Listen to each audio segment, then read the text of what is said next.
Are you looking for an easy, no-equipment pizza dough recipe?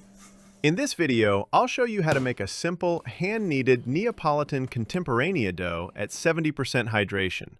No pre-ferments, no mixer, just your hands and the pizza app.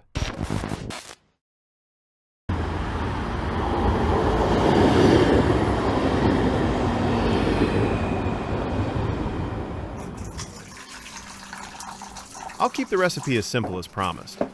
First, I dissolve the salt in a small amount of hot water, then add some ice. The rest is cold water.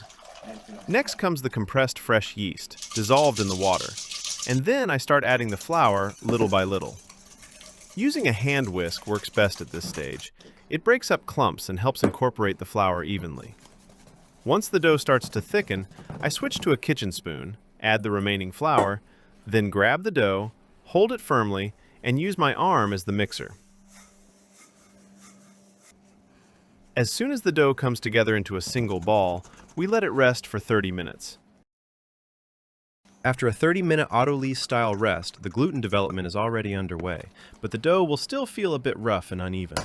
To help the process along, we add a few simple folds.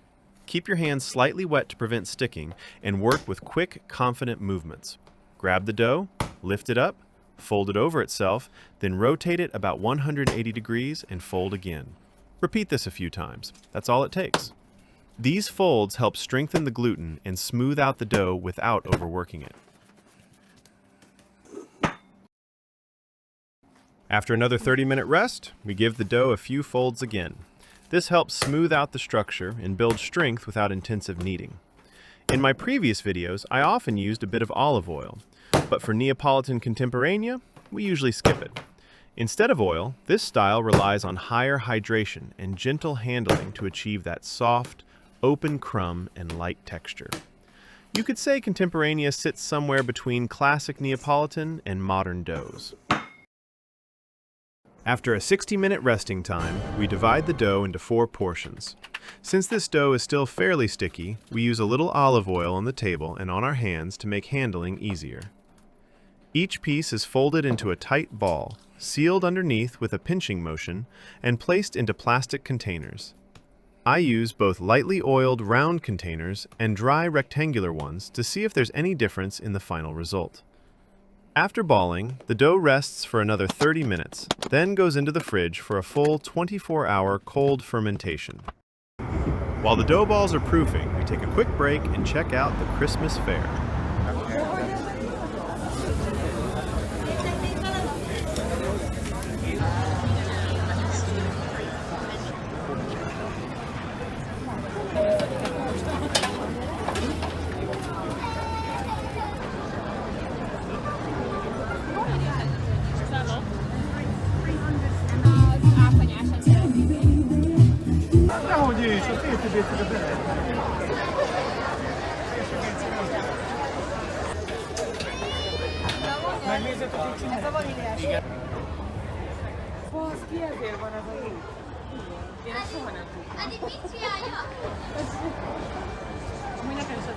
And here we are with our hand-kneaded dough balls, nicely proofed in the fridge, puffy, and ready to bake.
So we baked 2 pizzas, one dough ball scooped out dry, and one flipped out from an oiled plastic container. The one on the right probably picked up a bit more semolina on the crust because of the oil on the dough ball after flipping. The left one also has some semolina on the cornicione, but maybe a little less. To be honest, I was expecting a more dramatic difference. In the end, this shows that both methods work well for a high hydration, hand-kneaded contemporanea style dough. As for handling and baking, the footage really says it all. The dough stretches easily, bakes evenly, and the texture and flavor are right where they should be. Thanks for watching. Don't forget to like, subscribe, and let me know your thoughts in the comments. See you in the next one.